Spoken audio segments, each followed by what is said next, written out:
Late at night in Gulf Haven, Mississippi, humid air buzzing with neon lights, Tasha Monroe, 45, Mississippi's chief prosecutor, stumbles from a bar after one rare whiskey. Suddenly, Officer Bryce Dalton, a hulking cop with a shaved head, tackles her, snarling she's a drunk thief. Cuffs bite her wrists as she protests, but his radio crackles. Suspect's white male. His eyes widen, yet he smirks, shoving her into the squad car anyway. This mistake, born of hate, will shred her life apart. What chaos awaits her next? Before we dive in, let me know where you're watching from, and if you stand for justice, against corruption. Hit like and subscribe because tomorrow's wild twist is one you can't miss. Tasha Monroe sat rigid in the back of the squad car, her wrists throbbing where the cold steel cuffs dug into her skin, her tailored navy blazer now sporting a jagged tear at the sleeve from where Bryce Dalton had slammed her to the pavement, outside the bar. The humid Gulf Haven night pressed in thick and sticky, the air inside the car stale with the tang of sweat and vinyl cleaner as Bryce drove through the town's fog-draped backroads, his thick fingers drumming the steering wheel. His buzzed scalp gleamed under passing streetlights, and his lips curled into a sneer as he glanced at her through the rearview mirror, pale hazel eyes glinting with something dark and unreadable. "Uppity nobody like you don't belong in my town," he muttered, his voice low and gravelly, each word laced with venom that made her stomach tighten. She kept her jaw locked, refusing to give him the satisfaction of a reply, her mind racing back to the bar, the single whiskey she'd sipped to unwind after a 16-hour day prepping a trafficking case, a rare lapse now twisted into this nightmare.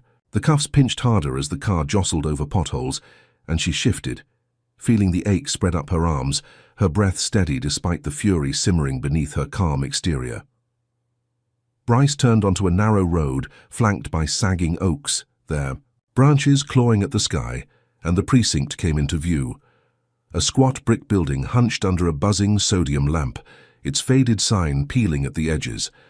Mildew hit her nose as he yanked her out, his grip bruising her elbow, and marched her through the dented metal doors into a lobby lit by flickering fluorescence. The air was heavy, damp with the rot of old coffee and unwashed uniforms, and a trio of officers lounged behind the booking desk, their smirks blooming as Bryce shoved her forward. "Caught this one stealing from the bar," he barked, his tone dripping with false authority as he tossed her leather wallet onto the counter, her state ID sliding out, its gold seal catching the light. Tasha straightened, her voice cutting through the haze like a blade. "I'm Tasha Monroe, chief prosecutor of Mississippi. You've got the wrong person. Check your radio log." The words hung crisp and clear, but Bryce snorted, snatching the ID and flipping it over in his meaty hand before stuffing it into a drawer with a clatter. "Chief prosecutor, huh? Sure you are," he drawled, his cronies chuckling, a low rumble that prickled her skin. One, a wiry man with a patchy beard, leaned back in his chair, boots propped on the desk. "Looks like a vagrant to me," he said, and the others nodded, their laughter a jagged chorus. She stood tall, 5'8" in her scuffed heels, her dark eyes locked on Bryce as he scribbled on a clipboard, booking her as Jane Doe, vagrant, his pen scratching the paper. With deliberate slowness, "You're making a mistake," she said, her tone steady, though her pulse hammered in her throat. "You'll see that soon enough." He didn't look up, just smirked wider, a crooked twist that didn't touch his eyes, and jerked his head toward a holding cell down a dim hallway. "Move it," he growled, shoving her shoulder, and she stumbled, catching herself against the wall, the rough brick scraping her palm.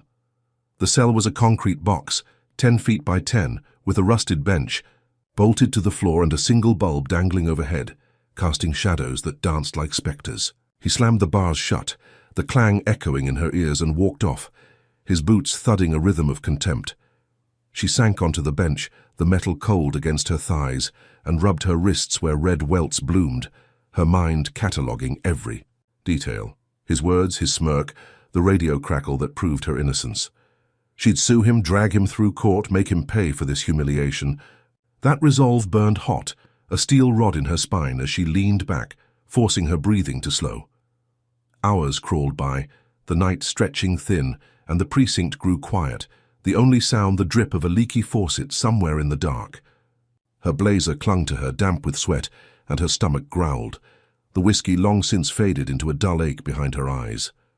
At dawn, a young officer with nervous hands unlocked the cell, muttering, "No evidence, you're free," and handed her a crumpled evidence bag with her phone, the wallet still missing. She stepped into the grey light outside, the humid air thick with the scent of salt and gasoline, and spotted Bryce leaning against his squad car across the lot, sipping coffee from a chipped mug. His smirk was back, sharper now as he watched her limp toward the curb, her torn sleeve flapping in the breeze. "Stay out of trouble, sweetheart," he called, his voice a taunt that coiled around her like wire. She didn't respond, just kept walking, her heels clicking against the cracked pavement, her mind already drafting the complaint she'd file by noon. This was over, she told herself. A one-off power trip she'd crush with the law, her sharpest weapon. But as she hailed a cab 3 blocks away, her phone buzzed, the screen lighting up with a notification that stopped her cold. A local hate. Side Gulfhaven Truth had posted her mugshot, her hair mussed, eyes wide from the flash. Captioned in bold red, "Ghetto crook caught red-handed." The post was time-stamped 2 hours ago, while she'd sat in that cell and already had 3,000 views, comments piling up like filth in a gutter. Typical trash. Send her back to the slums. Her breath hitched, a cold fist squeezing her chest, and she scrolled, hands trembling, to find the source. An anonymous tip, the site claimed, but Bryce's smirk flashed in her mind, that knowing twist of his lips as he'd watched her leave. He'd done this, leaked it to smear her, to turn her name into a punchline before she could even fight back. The cab pulled up, its engine rattling, and she slid inside, the vinyl seat sticking to her legs as she slammed the door. "Downtown," she said, her voice tight, and the driver nodded, oblivious to the storm raging in her head. The ride was a blur, Gulfhaven's neon signs fading into the morning haze, and she stared out the window, the mugshot burning behind her eyes.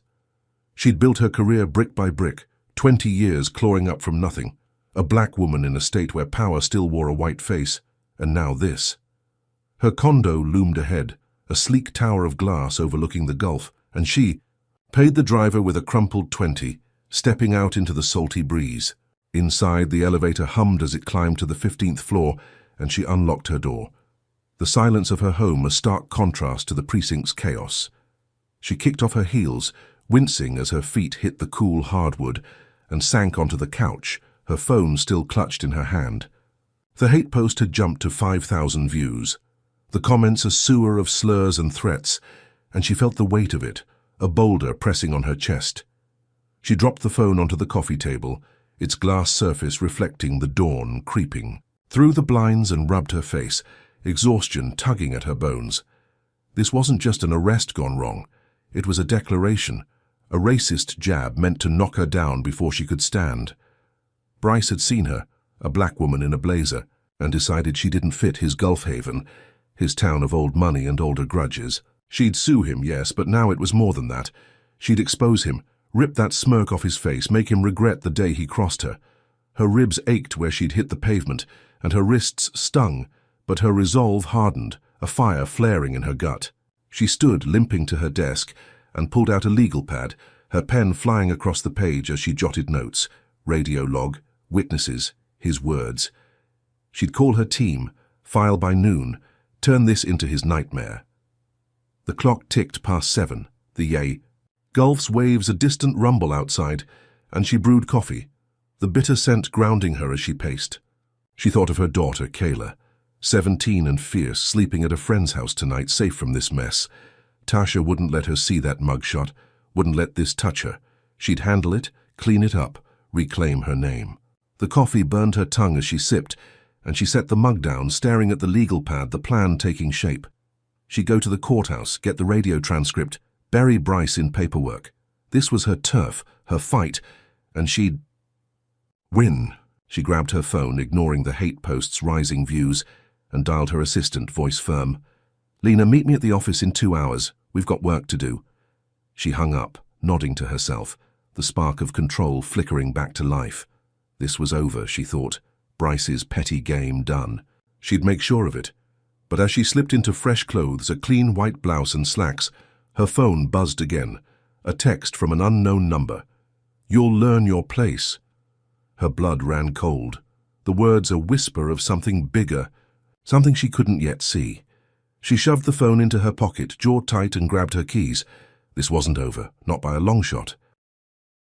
Tasha Monroe stepped out of the cab into the sticky Gulf Haven morning, the sun barely cresting the horizon, casting a dull gold sheen over her sleek condo tower perched on the Gulf's edge. Her navy blazer hung limp in her hand, the torn sleeve, a silent scar from Bryce Dalton's attack, and her wrist still bore faint red rings where the cuffs had bitten deep. Exhaustion clawed at her, a heavy fog behind her eyes after a night in that mildewed cell. But her spine stayed straight, her dark gaze sharp as she crossed the lobby, the marble floor cool under her scuffed heels. The elevator ride to the 15th floor was a quiet hum, her reflection in the polished steel showing a woman unbroken, 45 years of grit etched into her jawline. She unlocked her door, the click echoing in the stillness, and dropped her keys onto the counter, the clatter swallowed by the hum of the AC. Her condo smelled of lavender and hardwood polish, a sanctuary she'd built against a world that too often saw her skin before her title. She sank onto the plush grey couch, her phone buzzing like an angry wasp in her pocket, and fished it out, the screen glaring with a flood of notifications that made her stomach lurch. The hate post on Gulf Haven Truth had exploded overnight. Now, at 50,000 views, its venom seeping into her inbox with texts from unknown numbers. "Stay in your lane, trash. You don't belong here." Each word was a jab, a racist echo of Bryce's mutterings in the squad car, and her fingers tightened around the phone, nails digging into her palm. She scrolled, the mugshot's grainy image mocking her, her hair wild from the arrest, eyes wide with shock, captioned, "Ghetto crook caught red-handed." Her chest tightened, a cold sweat prickling her neck as she pictured Bryce's smirk, that crooked twist as he'd leaned against his car at dawn. This was his doing, a calculated smear to bury her before she could strike back. She tossed the phone onto the coffee table, its glass top rattling, and stood, pacing to the floor-to-ceiling windows, where the Gulf stretched endless and grey. She'd sue him, yes, but now it was war, a fight to claw her name out of the mud. He'd dragged it through. Her ribs ached from the pavement, a dull throb with every breath, but she squared her shoulders, resolve hardening like concrete. At her office, a glass-walled suite in Gulf Haven's legal district, she strode in at 9, her white blouse crisp despite the chaos, her slacks pressed to a razor edge. Her team, a dozen lawyers and aides, froze as she entered the bullpen, their chatter dying under the weight of her presence. Eyes darted to phones, then away, the hate blog stench clinging to the room like smoke. Lena, her assistant, a wiry woman with a tight braid and a sharper mind, rushed over, tablet in hand. "Tasha, it's everywhere. Clients are calling, asking if it's true," she said, voice low, brown eyes flickering with worry. Tasha set her jaw, forcing calm into her tone. "It's a lie. We're filing a complaint against Dalton by noon. Get the team ready." Lena nodded, but the doubt in the room stung, a silent question in every glance. Could their chief prosecutor, their rock, really be this tarnished? Tasha retreated to her corner office, the door clicking shut, and sank into her chair, the bay's restless waves mocking her through the glass. She booted her laptop, drafting the complaint with furious precision. Wrongful arrest, racial profiling, defamation. Her pen flew, ink bleeding into the page as she channeled the night's fury into legal steel. By 11, the complaint was filed, emailed to the precinct and the courthouse, a digital gauntlet thrown at Bryce's feet. She leaned back, sipping lukewarm coffee, the bitter taste grounding her as she pictured his face when he read it, that smirk wiped clean. She'd win this, reclaim her name, make him regret ever laying hands on her. The clock ticked toward noon, and she stood, smoothing her blouse, ready to head home for a shower. A brief reprieve before the fight escalated. She grabbed her purse, her phone buzzing again. Another threat. "You'll pay, filth."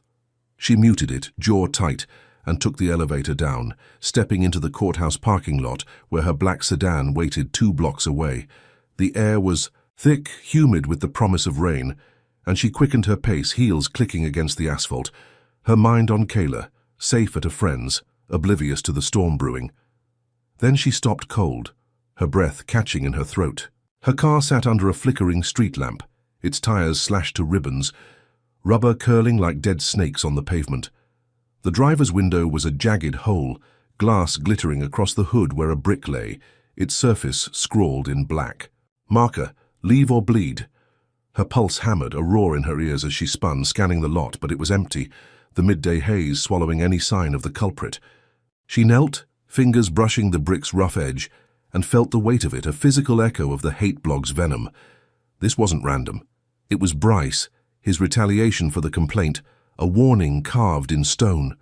She pulled out her phone, dialing 911, her voice steady despite the tremor in her hands. Vandalism at the courthouse lot, 300 Bay Street. Send someone now. The operator's calm reply droned as she hung up, staring at the wreckage, her sedan now a battered shell. Minutes later, a patrol car rolled up, its lights flashing lazily, and an officer stepped out, his uniform crisp, his face familiar. It was one of Bryce's cronies from the precinct, a lanky man with a scar over his eyebrow, his name tag reading Hicks.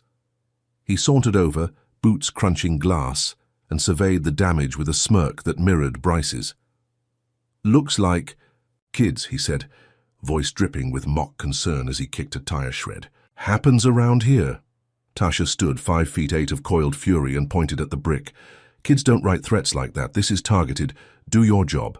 Hicks shrugged, jotting a note on a pad with deliberate slowness, his pen barely moving. "No proof it's personal. We'll file a report, but don't hold your breath." He tipped his cap, a taunting nod, and climbed back into his car, peeling out as rain began to spit from the sky, fat drops smearing the markers, words into a black blur. Tasha stood alone, rain soaking her blouse, the brick heavy in her hand as she clutched it, her mind racing. She'd filed the complaint, thought she was fighting back, regaining control, but this was Bryce's answer, a physical blow to match the digital one. Her car was ruined, her safety cracked open, and his cronies were shielding him, a wall of blue she couldn't yet breach. She dropped the brick, its thud lost in the growing downpour, and pulled her blazer tight, the torn sleeve flapping as she walked to a nearby bench, calling Lena. "Get me a tow truck and a ride. It's worse than we thought." She hung up, rain streaking her face, and stared at the sedan, its slashed tires a grim omen. She'd sue him, expose him, but now she saw the depth of his hate, a racist vendetta that wouldn't stop at words. This was war, and she'd fight with everything. She had. "So, what do you think of Bryce's dirty retaliation? Drop a comment with #1 if you're raging at how he's targeting Tasha for her race and strength. Hit like if her grits got you hooked, and subscribe because tomorrow's twist will blow this wide open." Was this brick just a warning, or is Bryce cooking up something even nastier? How far will he go to break her, and can Tasha turn this mess into her weapon? Stick around to find out what hits her next. Tasha Monroe stormed into Gulf Haven's courthouse at 8 sharp, the morning sun slicing through the humid haze to glint off the building's chipped columns, a crumbling relic of old money and older grudges. Her maroon suit hugged her frame, pressed to a faultless edge despite the chaos of the past 2 days, the torn navy blazer now a memory stuffed in her closet. Her ribs ached from Bryce Dalton's tackle, a dull pulse with every step, and her wrists still bore faint welts, but she moved with purpose, heels striking the warped wooden floor like gunfire. The courthouse smelled of dust and wax, its walls lined with faded portraits of white judges glaring down, their eyes a silent judgment she'd faced her whole career. She clutched a thick manila folder, her complaint against Bryce now a legal battering ram, and pushed through the double doors into Courtroom B, a cavernous space with creaking benches and a high ceiling stained yellow from decades of neglect. The gallery buzzed, a mix of reporters in cheap suits and locals in worn jeans, their whispers a low hum as she took her place at the plaintiff's table. Bryce sat across the room, his hulking frame stuffed into a crisp blue uniform, his shaved, head gleaming under the fluorescent lights, pale hazel eyes flicking over the crowd with a confidence that said he owned this town. His smirk tugged at his lips, a crooked slash she'd memorized from the squad car, and he adjusted his tie with a slow, theatrical flourish as if this were a game he'd already won. Tasha's stomach tightened, but her face stayed stone. Her dark eyes locked on the judge's bench where Judge Evelyn Harper, a stern woman with grey curls spilling from a tight bun, settled in, her gavel poised. The bailiff called the room to order, his voice a dry rasp, and the hearing began, the air thick with anticipation as Tasha rose, smoothing her suit, her folder open to the radio transcript she'd pulled at dawn. "Your Honor," she said, her tone resonant, each word a hammer strike. "I'm here to prove Officer Bryce Dalton arrested me without cause, driven by racial bias, and defamed me with a leaked mugshot. The evidence will show his actions were illegal and personal." "Judge," Harper peered over her glasses, her sharp green eyes narrowing as she waved a hand. "Proceed, Miss Monroe." Tasha stepped to the podium, her heels clicking softly, and called Bryce to the stand, her voice steady despite the fury coiling in her gut. He lumbered up, boots thudding, and swore in, his hand on the Bible a mockery she could taste. She adjusted the microphone, her gaze boring into him, and began. "Officer Dalton, on the night of March 16, you arrested me outside the Rusty Anchor Bar. What was your stated reason?" He leaned forward, his posture rigid, voice smooth as oil. "I was on patrol, saw you stumbling out, figured you'd robbed the place. You matched a suspect description, disorderly, suspicious." His smirk flickered as he glanced at the jury, 6 locals who shifted uneasily under his stare, their faces a mix of sunburn and skepticism. Tasha tilted her head, her expression unreadable, a predator sizing up prey. "Suspicious how? Describe the suspect." Bryce hesitated just a beat, then shrugged. "Drunk, causing trouble. You were out of place, too fancy for that dive." She stepped closer, her voice sharpening. "Too fancy? Let's clarify. Your radio log, Exhibit A, shows a call at 11:58 p.m. for a white male, 6 feet tall, fleeing the bar after a theft. I'm a black woman, 5 feet 8, leaving after 1 drink. Does that match?" She held up the transcript, its black ink stark against the white page, and the gallery murmured, heads craning. Bryce's jaw tightened, his confidence wavering, but he nodded. "Yeah, but you got hostile when I asked for ID, raised red flags." Tasha's lips twitched, a ghost of a smile. "Hostile? I told you I'm the chief prosecutor and your arrest was baseless. Did you verify that?"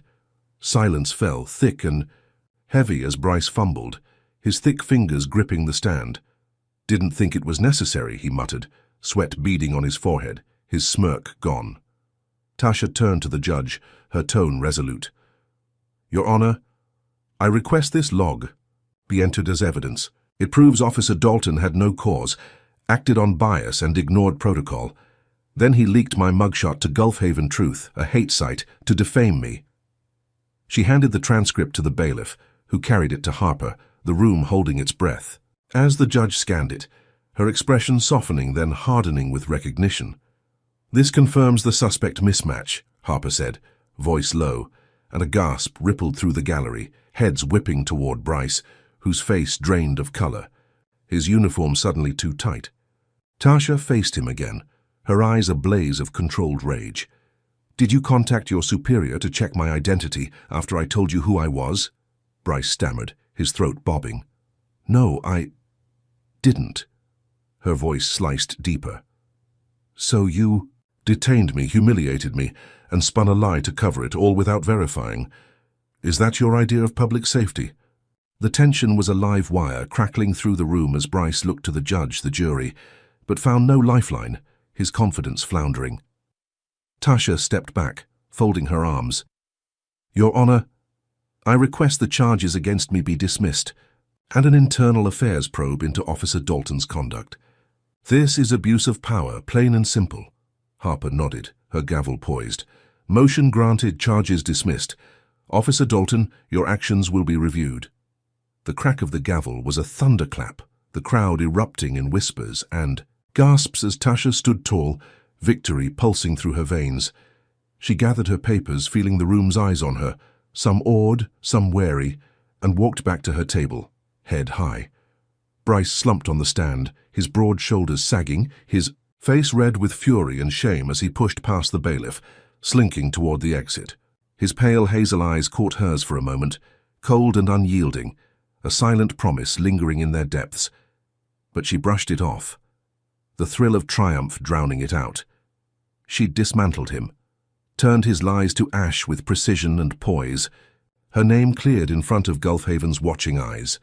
The reporters scribbled furiously, the locals clapped, a scattered roar of support, and she felt the tide turning, the weight of the mugshot and the brick lifting.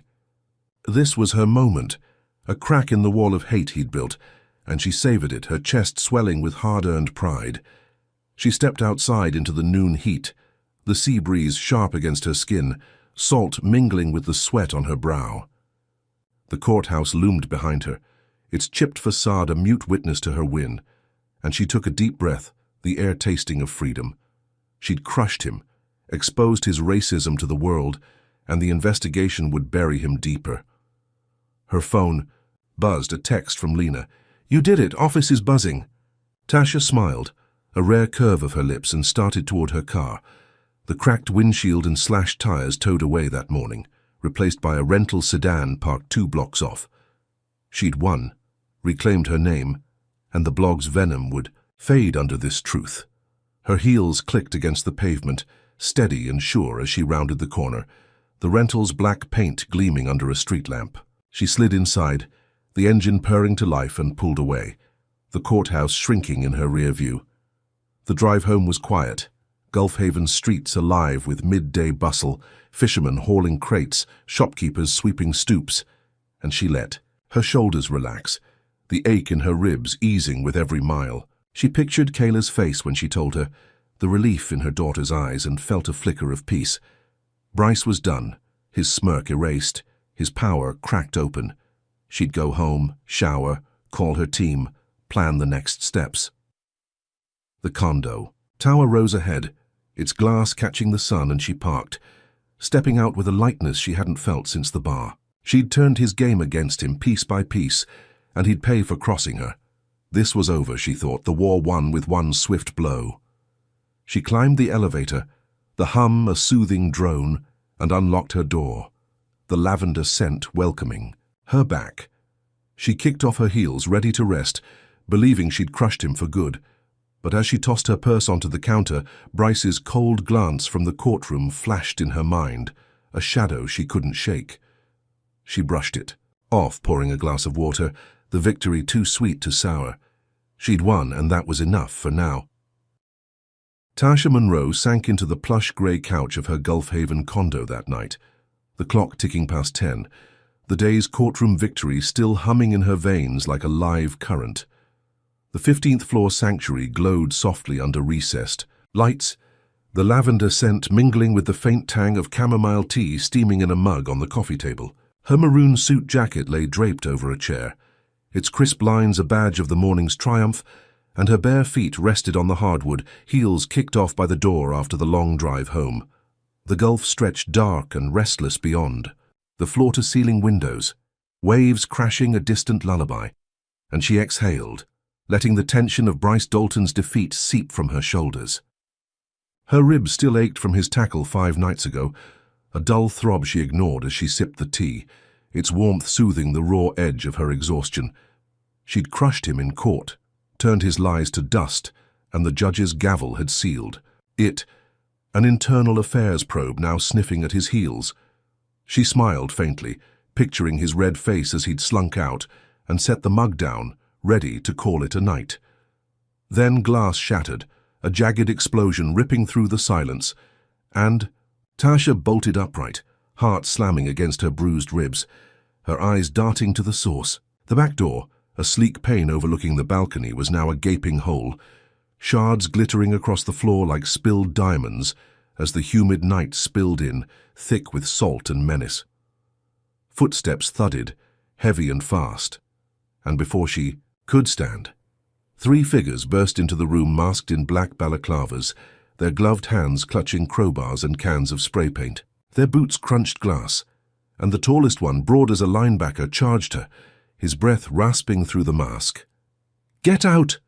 Tasha shouted, voice raw with fury, as she lunged for the baseball bat under the couch, a relic from Kayla's Little League days, her fingers closing around its smooth wood.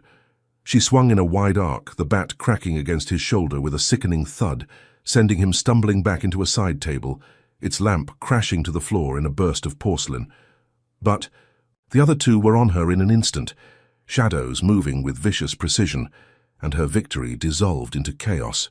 The second thug, wiry and quick, grabbed her arm, twisting it until the bat clattered free, rolling under the couch as pain spiked up her elbow. The third, stocky with a limp, slammed her against the wall, her head snapping back with a thud that blurred her vision, stars exploding behind her eyes. Her bare foot lashed out, catching his shin with a crunch, and he grunted, staggering, but the wiry one pinned her harder, his glove digging into her flesh. "Stay down, filth!" he snarled, voice muffled but dripping with hate, and she felt the heat of his breath through the mask sour with tobacco. Upstairs, Kayla's bedroom door creaked open, her 17-year-old daughter's lanky frame peering down the hall, eyes wide with terror under a mop of curls. "Mom!" she yelled, voice breaking, and started for the stairs, her oversized sleep shirt flapping. "Stay there," Tasha screamed, thrashing against the grip, her knee driving into the wiry one's thigh, earning a hiss as he loosened his hold. "Hide!" Kayla froze, then darted back, slamming the door with a bang that echoed over the chaos, and Tasha's heart pounded, relief warring with dread. The thugs turned their attention to the room, moving with purpose as she slumped, chest heaving, her head throbbing where it had hit the wall. The linebacker recovered, crowbar gleaming, and smashed a framed photo of Tasha and Kayla at a beach, glass raining onto the hardwood like brittle tears. The stocky one pulled a can from his belt, green paint hissing as he sprayed racial slurs. Across the cream walls, jagged words like outsider and die searing into Tasha's brain, each letter a knife twist. She lunged again, breaking free for a moment, her nails clawing at the wiry one's arm, but the linebacker swung, low, his crowbar clipping her side, cracking ribs with a snap that dropped her to her knees, pain exploding white-hot through her torso. He loomed over her, his mask a black void, and growled, "Stay down!" His voice thick with menace as she glared up, defiant, blood trickling from a split lip where she'd bitten it, falling. "You're cowards," she spat, voice steady despite the agony. And he laughed, a short, ugly sound that chilled her blood, kicking the bat away to skitter across the floor. He joined his partners as they tore through the condo, a storm of destruction fueled by hate. They ripped cushions with a pocket knife, stuffing spilling like snow, and smashed the flat-screen TV, its screen fracturing into a spiderweb of black. In the kitchen, they yanked drawers out, silverware clattering onto the tiles with a metallic scream, and Tasha dragged herself up, wincing, her side a furnace of pain as she limped to the coffee table where her phone lay, its screen cracked. From the arrest night. She snatched it, dialing 911, her voice low and urgent. "Home invasion, 1500 Gulfview Drive, 15th floor. Hurry." The operator's calm questions faded as footsteps pounded back toward her, and she dropped the phone, spinning just as the stocky one raised his crowbar, its metal whistling past her ear as she ducked, stumbling toward the stairs. "Kayla, I'm okay, stay hidden," she yelled, her voice hoarse, and the attackers didn't follow, instead grabbing a stack of legal files from her office nook, case notes she'd brought home after the mugshot leak, her briefcase long lost. The wiry one doused them with lighter fluid from a flask, the sharp scent cutting through the air, and a match flared, flames licking up the papers with a whoosh, smoke curling thick and acrid as the pile ignited, a black streak climbing the wall. They bolted out the broken door, vanishing into the night as sirens wailed in the distance, red and blue lights flashing through the shattered windows. Tasha staggered to the kitchen, grabbing a fire extinguisher from under the sink, its red cylinder cold in her hands, and sprayed foam over the blaze, choking on the fumes as the fire sputtered out, leaving charred remnants and a wall scarred with soot. She sank to the floor, chest heaving, blood and sweat mixing on her face, her side screaming with every breath as the adrenaline ebbed, leaving her hollow. Kayla crept downstairs, her basketball jersey rumpled, eyes red with fear as she dropped beside Tasha, trembling. "Mom, what's happening?" she whispered, voice small, and Tasha pulled her close, ignoring the pain ripping through her ribs. her arm tight around her daughter's shoulders. "We're okay. That's what matters," she said, firm despite the shake in her hands, but her mind raced, piecing it together. This wasn't random, not with the slurs, the files, the timing hours after court. It was Bryce, his answer to her win, a racist gut punch to her home, her family. The front door banged open, 2 officers storming in, guns drawn, their boots crunching glass, and Tasha recognized them instantly. Hicks and Morrow, Bryce's buddies from the precinct, their faces etched with the same smugness she'd seen at booking. "Clear!" Hicks shouted, holstering his weapon, his bald head gleaming under the lights as Morrow, lean and sharp-eyed, scanned the wreckage, lips twitching. "Looks like random teens," Hicks said, crossing his arms, voice flat as he kicked a shard of glass. Tasha stood, wincing as her side buckled, and faced them, her tone lethal. "Random? With slurs on my walls and my files burned? You're lying." Hicks shrugged, his smirk a mirror of Bryce's, and Morrow crouched by the charred pile, poking it with a pen. "Could be kids. Happens around here." They left, a flimsy report in hand, and Tasha locked the door, leaning against it. Breath, ragged as Kayla hovered, clutching a blanket. She limped to the couch, sinking down, and pulled Kayla close, her mind a storm. She'd rebuild, fight harder, but Bryce's hate was a beast she hadn't gauged, striking at her core. The slurs glared from the walls, green and raw, a war cry she'd answer with everything she had. But how deep did his reach go? And what? Would he unleash next to bury her? What's your take on this savage retaliation? Drop a comment with number 1 if you're furious at Bryce turning Tasha's win into a nightmare. Hit like if her defiance keeps you locked in, and subscribe because tomorrow's escalation will twist this tale even darker. Indeed. Tasha bounced back from this brutal hit, or is Bryce's hate about to swallow her whole? What's he plotting now that he's tasted blood, and will her home ever feel safe again? Stay tuned for the next explosive turn.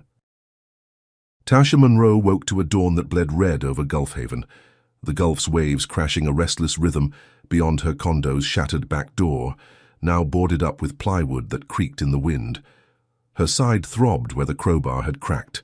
Her ribs the night before, a sharp ache that flared with every breath, and her lips stung, crusted with dried blood from the invasion. She sat on the couch, a blanket draped over her shoulders, the green slurs still glaring from the cream walls despite her hours of scrubbing, their jagged edges a taunt she couldn't erase. Kayla slept upstairs, her soft snores a fragile lifeline. After the terror, and Tasha's phone lay cracked on the coffee table, its screen dark since she'd muted the flood of threats at midnight. The charred pile of legal files smoldered in her memory, case notes turned to ash by Bryce Dalton's thugs, and she clenched her fists, nails biting her palms as the courtroom wind soured into this nightmare. She'd crushed him in court, thought she'd struck a blow, but his answer had been a fist to her home, her family. She stood wincing as her ribs protested, and limped to the kitchen, brewing coffee in a pot that rattled from last night's chaos, the bitter scent cutting through. The stale air. Her maroon suit jacket hung limp over a chair, a relic of yesterday's triumph now stained with the weight of defeat, and she swapped it for a black sweater, its wool scratching her bruised skin. She'd rally her team today, sue Bryce again, turn this invasion into his noose. The clock hit 7 and she dialed Lena, her assistant's voice tight with worry through the cracked speaker. "Tasha, you okay? I heard about the break-in." Tasha forced calm into her tone, sipping coffee that burned her throat. "I'm fine, get the team to the office by 9. We're filing another suit, assault and vandalism. He's not stopping me." Lena hesitated, then agreed, and Tasha hung. Up, staring at the boarded door, resolve hardening like granite.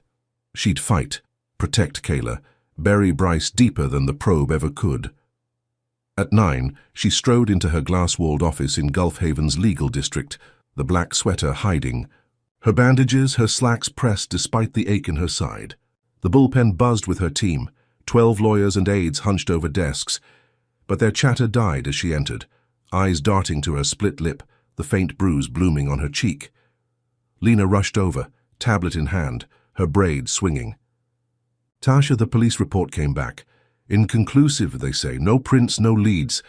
Tasha's jaw tightened, Hicks and Morrow's smirks flashing in her mind, Bryce's cronies burying the truth. "Doesn't matter," she said, voice. "Since we've got witnesses, Kayla saw them, we're filing anyway." She retreated to her corner office, the door clicking shut, and sank into her chair, the bay's grey waves churning outside. She booted her laptop, drafting the suit with furious precision. Home invasion, racial hate crime, police negligence. Her fingers flew, the keys a staccato beat as she channeled the night's pain into legal fire. By noon the suit was filed, emailed to the precinct and courthouse, a second gauntlet thrown at Bryce's feet. She leaned back, ribs screaming, and pictured his face when he read it, that smirk twisting into panic. She'd win this, claw her way back, make him regret every move. The office hummed outside, her team rallying, and she felt a spark of control flicker back to life. She stood, smoothing her sweater, ready to head home, check on Kayla, regroup for the fight. Her phone buzzed, a text from her daughter. "At Mia's, safe, love you." Tasha exhaled, relief easing the knot in her gut, and grabbed her purse. Stepping into the bullpen where Lena nodded. "We've got this," Lena said, and Tasha managed a faint smile, believing she'd turned the tide. Then the world exploded. A deafening crash shook the building, glass rattling as SWAT burst through the front doors. Black vests glinting, rifles raised, their boots pounding the hardwood like thunder. "Tasha Monroe, you're under arrest!" a burly commander bellowed, his face obscured by a helmet visor, and her team scattered, gasps rippling through the room. Tasha froze, hands rising instinctively, her voice cutting through the chaos. "For what?" He grabbed her arm, twisting it behind her back, cuffs snapping on with a cold click that echoed the night at the bar. Pain flaring through her bruised ribs as he shoved her toward the exit. "Assaulting an officer," he growled, his grip iron tight. And she stumbled, heels catching on a rug, her mind racing. Assault? This was Bryce, his retaliation for court, but how? They dragged her outside, the noon sun blinding, the parking lot swarming with cops and gawking onlookers, phones filming the spectacle. Her sweater snagged on the van's door as they shoved her in, the hard bench biting her thighs, cuffs clanking as she sat, hands trembling. The ride to the precinct was a blur, sirens wailing, her thoughts spinning, and they marched her into a stark interrogation room, a concrete box with a one-way mirror and a metal table bolted to the floor. The commander ripped off his helmet, revealing a pockmarked face and a sneer she recognized. Lieutenant Voss, Bryce's old squad leader, his grey eyes cold as steel. He tossed a tablet onto the table, hitting play, and grainy bodycam footage flickered, showing her arrest at the bar, but twisted, edited into a lie. She swung at Bryce, her dubbed voice snarling, "I'll kill you," the timestamp matching that night. Her real protests morphed into violence. She stared, bile rising in her throat, her pulse hammering. "That's fake," she said, voice steady despite the shock. "A fabrication." Voss smirked, leaning close, his breath sour with tobacco. "Looks real to me." "You're done, lady." She glared back, nails digging into her palms behind the cuffs. "I'm the chief prosecutor. You think this will hold up?" He laughed, a dry rasp that grated her nerves. "Not after the news gets it." They booked her again, fingerprints smudging ink onto her hands, her mugshot flashing across screens before she could blink, the precinct's mildew stench choking her as they shoved her into a cell, the same rusted bench mocking her from 5 nights ago. By 2, the media erupted, headlines screaming, "Prosecutor attacks cop," the fake video looping on every channel, her face twisted into a monster. Her office called, voice cold through the bars. "You're suspended pending investigation." She sat, sweater damp with sweat, the dripping pipe a maddening rhythm as her world crumbled, Bryce's smirk lurking behind every frame. Hours later, Lena bailed her out, her face tight with fury in the station lobby, handing Tasha a burner phone. "They're burying us," she whispered, eyes darting to the cops smirking at the desk, "but I've got something." They ducked into a diner across the street, its vinyl booths sticky with grease, the air humming with fryer noise. Lena slid a USB drive across the table, its silver glinting. Found a tech at the precinct. Bryce paid him $2,000 to splice that video.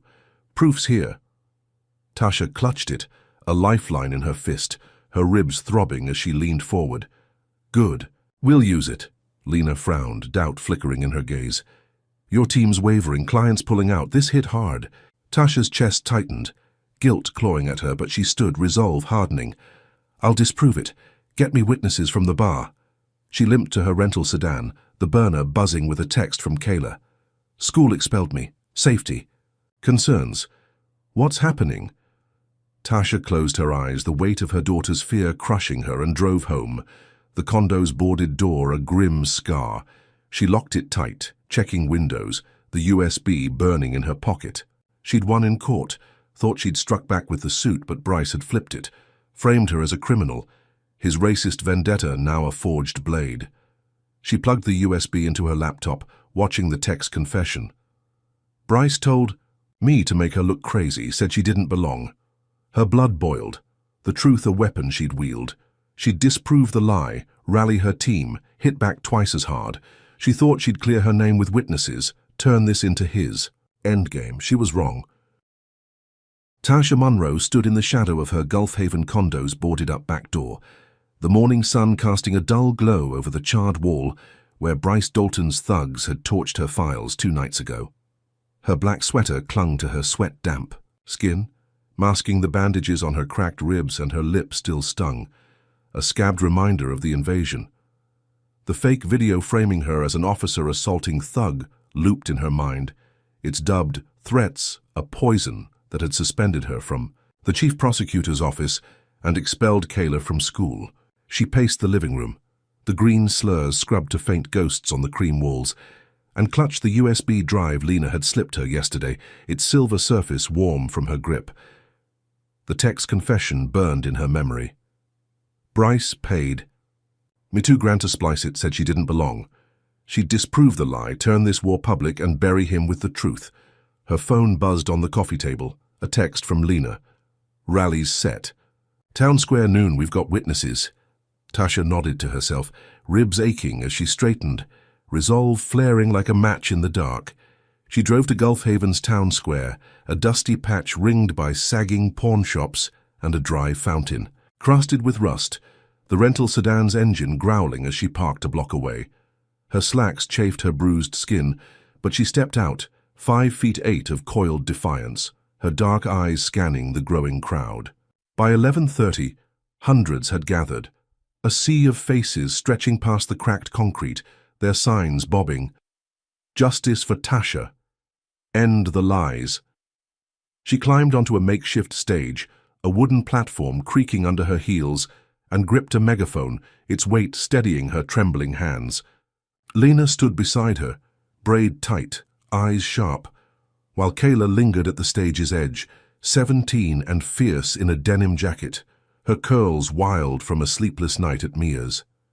Tasha had begged her to stay away, but Kayla insisted. I'm with you, Mom, her voice a quiet steel that broke Tasha's heart. She raised the megaphone, voice booming through the humid air. I'm Tasha Munro, your chief prosecutor, and Bryce Dalton framed me with a fake video because I dared to fight his hate. The crowd roared, fists pumping, a thunderous pulse that shook the storefronts, and Tasha felt it, a surge of strength swelling in her chest. She held up the USB, its silver glinting in the sun, like a blade.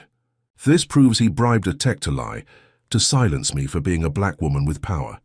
He arrested me wrongfully, trashed my home, and now this. She plugged it into a laptop on a rickety table, Lena hitting play, and the tech's voice crackled out, tinny but clear. Bryce paid me $2,000 to make her look crazy, said she didn't belong here. Cheers erupted, a tidal wave of support washing over her, and she scanned the faces, some black, some white, all united in fury. Witnesses from the bar stepped forward, a grizzled bartender and a waitress with tired eyes, their voices trembling through a microphone. She didn't swing at him, the bartender said, just told him who she was. The waitress nodded. He cuffed her anyway, smirking the whole time. Tasha's chest swelled, her cores reborn, the lie cracking under the weight of truth. She thought this was her moment, a tide turning against Bryce's venom, her name rising from the ashes he'd tried to burn. Hundreds chanted her name, "Tasha, Tasha!" and she felt the ground shift, a spark of victory igniting. Kayla filmed it all on her phone, pride flickering in her dark eyes, and Tasha nodded to her, a silent vow to protect her through this storm. Then a rumble cut through the cheers, a low growl growing louder, closer, until the crowd faltered, murmurs rippling like a tide pulling back.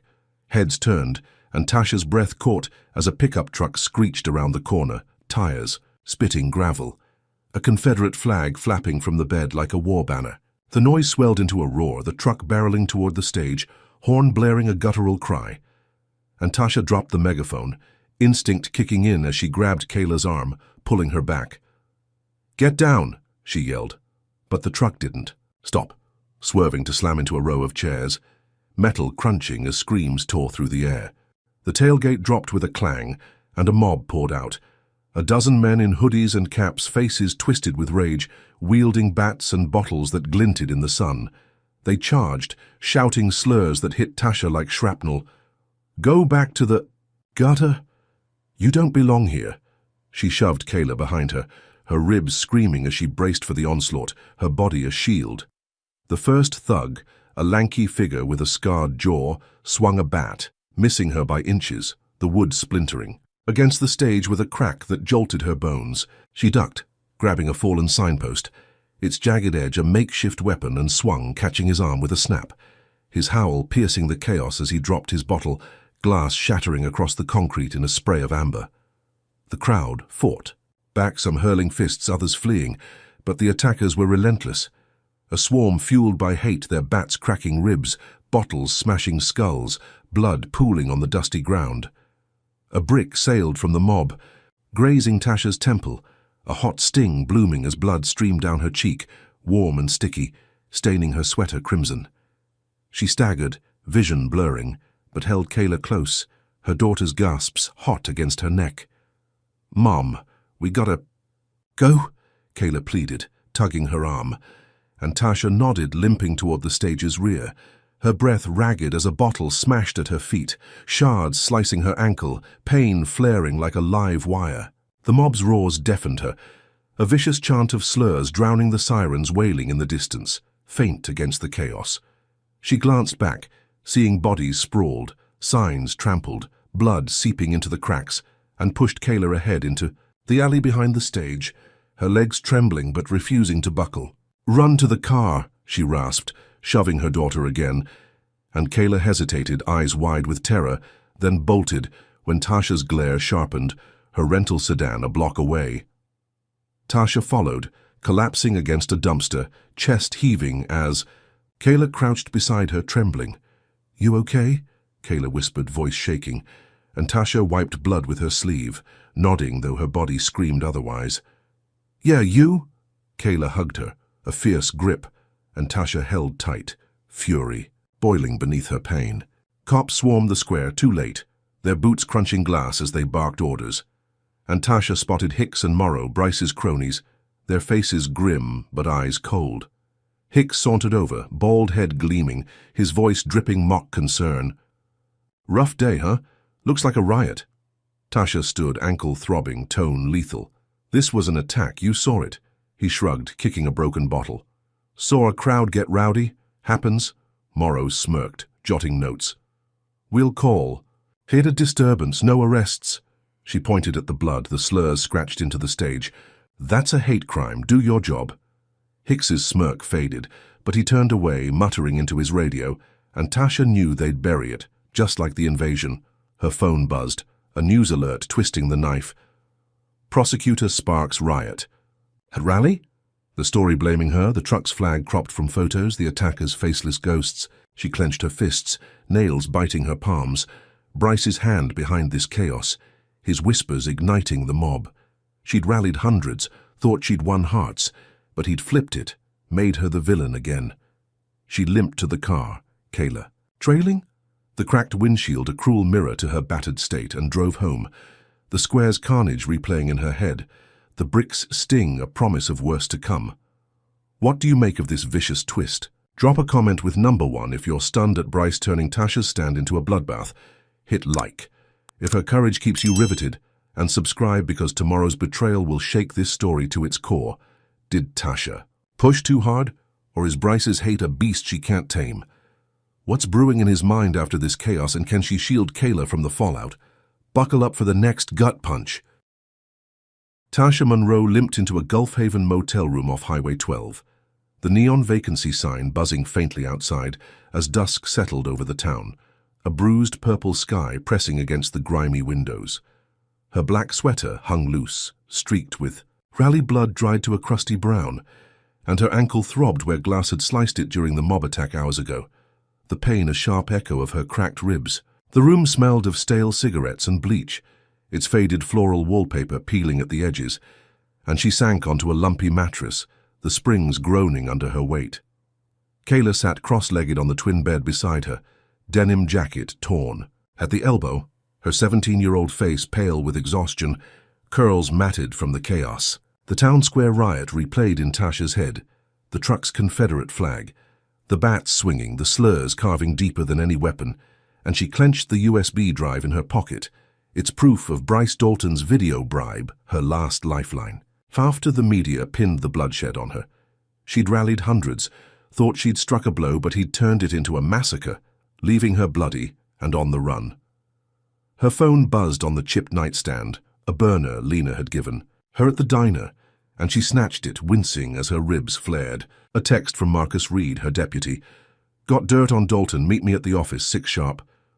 Tasha exhaled, a flicker of hope easing the knot in her gut.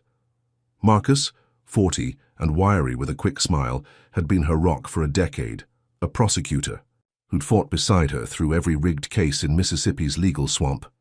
She typed back, "On my way," and stood, ankle screaming, her voice firm despite the ache. "Kayla, stay here, lock the door, I'll be back soon." Kayla nodded, eyes red but steady, and Tasha grabbed her keys, the rental sedan waiting. Outside, its cracked windshield a badge of survival. She drove through Gulf Haven's back streets, the bay's salt tang seeping through the vents, and pulled into the legal district at 5:50, the glass-walled office building reflecting the restless waves in the fading light. The bullpen was empty, save for a janitor sweeping in the corner, his broom rasping against the hardwood, and Tasha limped to her corner office, the door ajar. Marcus leaned against her desk, navy blazer crisp, his dark eyes flickering with something she couldn't place, a shadow crossing his lean face. "You look like hell," he said, voice light, but his smile didn't reach his eyes, a tight curve that prickled her skin. She sank into her chair, wincing as her ribs pressed against the bandages, and set her jaw. "Feel like it. What have you got?" He slid a thick folder across the desk, its yellowed pages curling at the edges, and she flipped it open, scanning dates and names, a pattern of hate stretching back years. "Dalton's file," Marcus said, pacing to the window, hands in his pockets. 3 suspensions, all hushed up, racial profiling, excessive force, he's dirty as they come.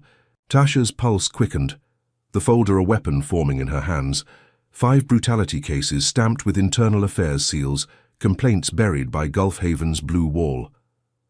"This is gold," she said, voice low, flipping to a report of a black teen beaten unconscious in 98, Bryce's badge number glaring in black ink. "We'll bury him." Marcus nodded, his pacing slow and deliberate. "Yeah, Lena's tech proof ties it to the video. You've got him cold." She leaned back, relief washing over her, a crack in Bryce's armor widening with every page. "Good. Press conference tomorrow, we hit hard." He turned, his expression shifting, a shadow deepening across his face, and she frowned, sensing an edge. "You sure you can pull this off after the rally?" he asked, voice soft but pointed, and her gut twisted, a warning she couldn't name. "I've got no choice," she said, eyes narrowing. "He's not stopping." Marcus nodded slowly, then stepped to the door, promising to dig deeper. "I'll call you," he said, and left, his footsteps fading down the hall. Tasha stayed, poring over the file, hope flickering as she jotted notes. The brutality cases, a noose tightening around Bryce's neck. She thought Marcus was her rock, her edge against this war, a man who'd stood by her when the system tried to break her. She drove back to the motel at 8, the folder tucked under her arm, Kayla asleep under a thin blanket, and collapsed onto the bed, ribs aching, believing she'd found her footing. She was wrong. That night, she flicked on the motel's ancient TV, needing noise to drown the silence, and froze, her blood running cold.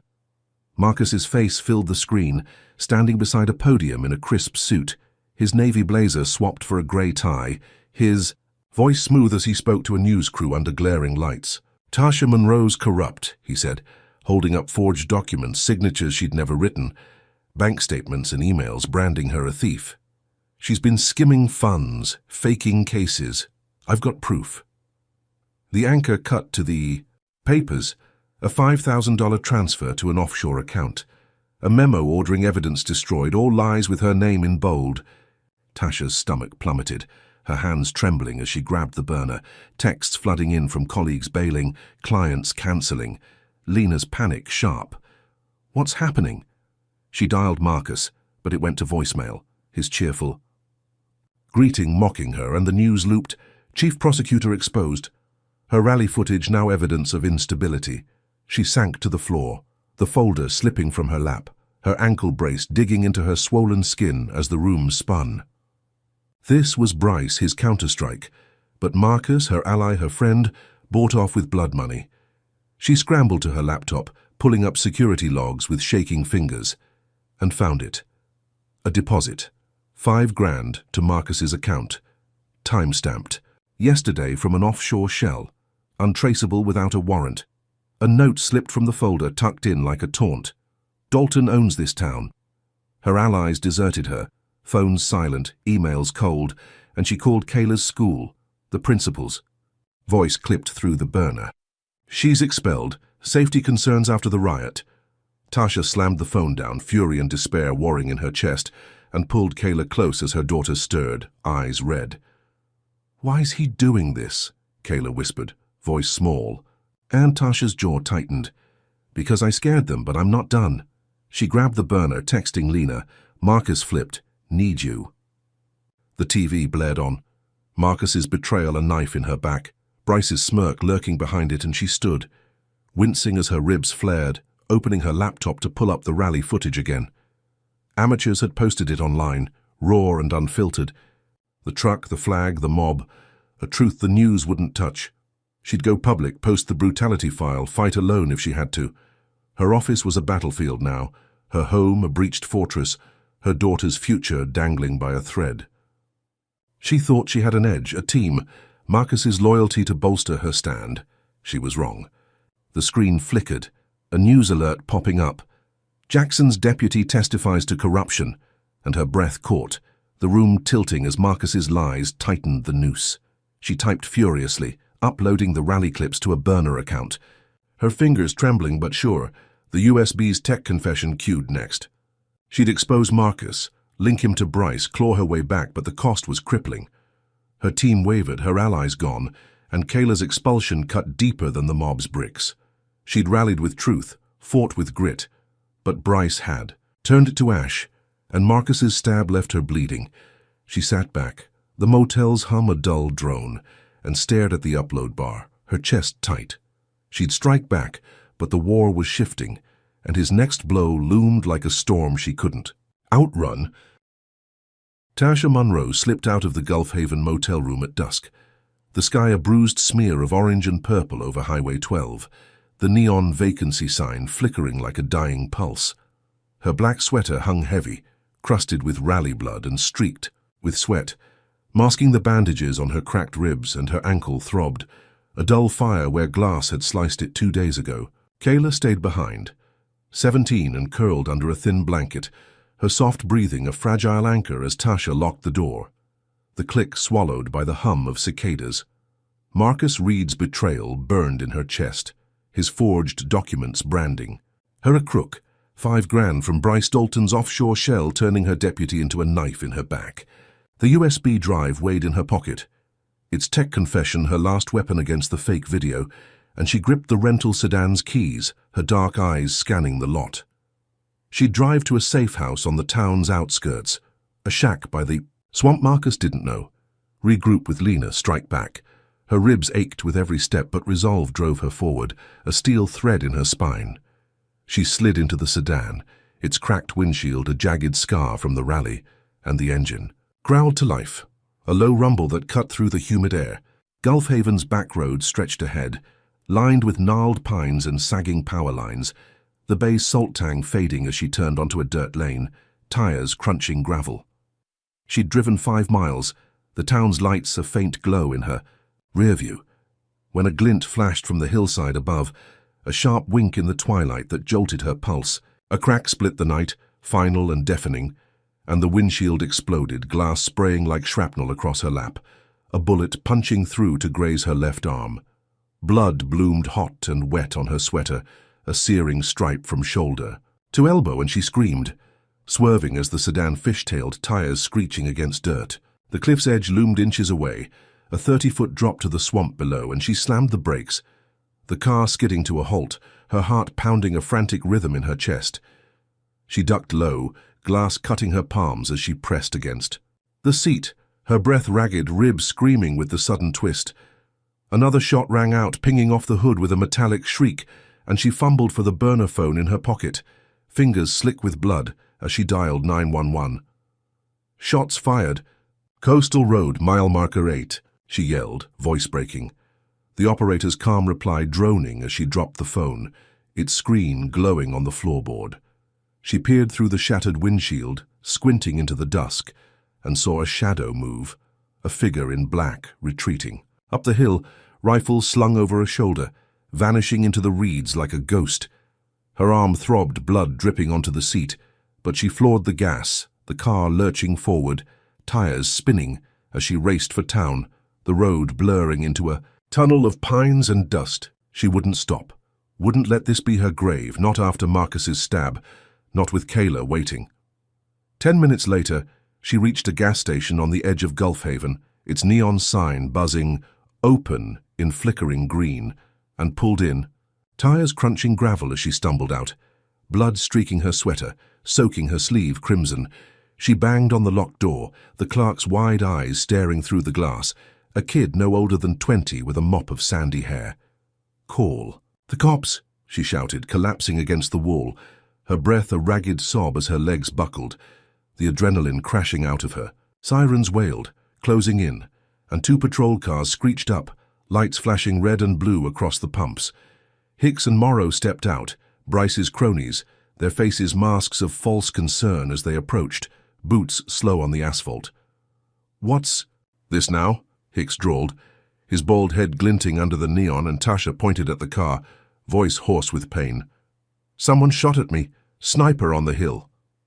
Morrow crouched by the bullet hole in the dashboard, his sharp eyes narrowing, then stood with a shrug, brushing dust off his knees. "Looks like road rage. Happens out here." Tasha glared, blood dripping onto the pavement, her arm a furnace of agony. "Road rage with a rifle? That's a hit. Check the hill." Hicks smirked, jotting notes on a pad with a lazy scribble, his pen barely moving. "We'll look. Probably nothing." He bagged the bullet slug lodged in the dash, but Tasha caught Morrow's hand slipping a casing into his pocket, his smirk a silent taunt as he turned away. They left, promising a report she knew would vanish, buried like the invasion, the rally. Every crime Bryce's hands had touched. The clerk emerged, shaky hands clutching a first aid kit, and wrapped her arm in gauze, the white staining red as she winced, her breath steadying. She drove home, shoulder bandaged but seeping, the sedan's wreckage a smoking gun they'd dismiss, and locked the motel door, sinking onto the mattress beside Kayla, who stirred, oblivious to the blood on her sleeve. The burner buzzed with a blocked number, and she answered, voice trembling. "Who's this?" A low laugh crackled through, Bryce's voice unmistakable, cold as ice. "Next time you're gone." The line died and she dropped the phone, her shoulder burning, her mind racing. This was him, his escalation, a racist vendetta turned lethal, the sniper his fist after Marcus's knife. She checked on Kayla, her daughter's face peaceful in sleep, and felt dread stab her chest sharp and cold. She was her world, and Bryce knew it, his threat a noose tightening around them both. She grabbed her laptop, pulling up a map of the sniper's vantage, a ridge owned by a shell company, untraceable without a fight, and traced it with a trembling finger, blood smudging the screen. Lena texted, "Heard about the shot? You okay?" Tasha replied. Barely. Need a PI. And sank back, the motel's hum a dull roar in her ears. She thought she was safe, driving to the safe house, regaining ground with the USB, plotting her next move. She was wrong. The house felt like a cage now, every creak a threat. Kayla's safety dangling by a thread as Bryce's reach deepened, his hate a rifle aimed at her heart. She bandaged her shoulder tighter, wincing as blood seeped through, and sat by Kayla's bed, listening to her breaths, the bullet's whistle echoing in her skull. She'd expose the shell company, link it to Bryce, fight with every ounce of her soul. But his voice lingered, a promise of worse to come. What's your take on this deadly turn? Drop a comment with #1 if you're shocked at Bryce. Hunting Tasha like prey. Hit like if her grit keeps you on edge. And subscribe because tomorrow's blow will shatter everything. Did she dodge death only to face a darker fate? How far will Bryce's vendetta stretch? And can she protect Kayla from his crosshairs? What's his next strike when bullets aren't enough? And will Tasha's fight end in blood? Brace yourself for the chaos ahead. Tasha Monroe stood in the Gulf Haven motel bathroom, the fluorescent light flickering over a cracked mirror as dawn broke grey and heavy outside, the hum of Highway 12, a distant drone. Her black sweater lay discarded on the tile, stiff with dried blood from the sniper's graze the night before, and she winced, peeling the soaked gauze from her shoulder, the wound a raw stripe oozing red. Her ribs throbbed, cracked from the home invasion, and her ankle pulsed where rally glass had bitten deep, but she gritted her teeth, wrapping fresh bandages from the clerk's first aid kit, the white staining pink as she tied it off. Kayla slept in the next room, 17 and fragile under a thin blanket, her soft snores a lifeline Tasha clung to after Bryce Dalton's voice had hissed through the burner. Next time you're gone. She splashed water on her face, the cold jolt sharpening her focus, and pulled on a grey hoodie, its hood shadowing the bruise on her temple. The USB drive sat heavy in her pocket, Marcus's betrayal and the sniper's bullet fueling her resolve. To go public, end this war. She drove to Gulf Haven's Central Plaza at 11, a sprawling square of cracked concrete flanked by weathered storefronts and a sagging bandstand, the rental sedan's engine rattling as she parked 2 blocks away. Her limp was pronounced, ankle screaming with every step, but she climbed onto a platform rigged with speakers, a crowd of hundreds swelling before her, their faces a mix of hope and rage, signs waving, "Truth for Tasha, stop the frame." Lena had spread the word, her braid swinging as she adjusted a microphone, and Tasha gripped it, voice steady despite the ache in her ribs. "I'm Tasha Monroe, your chief prosecutor, and Bryce Dalton's tried to bury me with lies. She shouted, the speakers rattling the air. She held up bank records printed from Marcus's offshore deposit, $5 grand from Bryce to forge her corruption. He paid my deputy to betray me, faked a video to frame me, shot at me last night, but I've got proof he's the criminal. Duh, crowd cheered. A roar that shook the plaza, fists raised as she played the USB's audio. The tech's confession crackling out. Bryce paid me $2 grand to splice it. Said she didn't belong. Witnesses from the bar joined her, their voices trembling through the mic. She didn't hit him, the bartender said, just stood her ground. The waitress nodded. He smirked, cuffed her anyway. Tasha's chest swelled, the plaza's energy a tidal wave of support, and she felt victory pulsing, her name rising from the ashes Bryce had strewn. Hundreds chanted justice now, and she scanned the sea of faces, black and white united, believing she'd turned the tide. She thought this was her stand, a public blow to shatter his empire, her truth drowning his lies. She was wrong. Low hum cut through the noise, a vibration she felt in her bones before she heard it, growing into a roar that stilled the crowd, heads turning in confusion. Then it happened, a deafening blast, a fireball blooming at the plaza's edge near a shuttered bakery, the shockwave hurling Tasha backward off the platform. She landed hard, her left leg twisting under her, bones snapping with a sickening crunch as pain exploded, a white-hot scream tearing from her throat. Smoke billowed, thick and black, choking her as she scrambled up, ears ringing, vision blurred. With tears and ash, bodies littered the ground, 12 at least, their signs burning, blood pooling on the concrete in dark, spreading stains. Screams pierced the haze, survivors wailing as the platform splintered, wood raining down like shrapnel. Tasha staggered forward, coughing, her leg mangled, and saw Lena crumpled nearby, her arm twisted at an unnatural angle, face pale with shock. "Lena!" Tasha yelled, dropping beside her, shaking her still form, hands slick with blood and soot. "Stay with me!" Lena groaned, alive, and Tasha's heart lurched, relief warring with horror as she scanned the carnage. Kayla stumbled through the smoke, denim jacket torn, eyes wild with panic. "Mom!" she cried, grabbing Tasha's arm, pulling her up, and Tasha resisted, voice raw. "Who did this?" Sirens wailed, distant but closing, as survivors cradled the wounded, their cries a haunting chorus. She spotted a charred fragment near the blast, a pipe bomb's jagged metal glinting in the rubble, and her gut twisted, Bryce's threat echoing, "Next time you're gone." This was him. His racist wrath turned apocalyptic. A slaughter to bury her stand. Police swarmed in, Hicks and Morrow at the front, their faces grim but eyes cold, and Tasha lunged, leg buckling as she grabbed Hicks's arm. "That's evidence. He did this." Hicks shoved her back, her broken leg screaming as she fell, glass cutting her palms anew. "Back off, Monroe. This is a crime scene," he barked, his bald head slick with sweat, while Morrow knelt by the bomb, pocketing a piece before anyone saw, his smirk a silent taunt. They barked orders, cordoning the plaza, and Tasha lay sprawled, blood dripping, glaring up as Hicks turned away, radio crackling with lies she couldn't hear. Hours later, they dragged her to the precinct, her leg a useless weight, and locked her in a cell, the same rusted bench mocking her, the dripping pipe a relentless tap.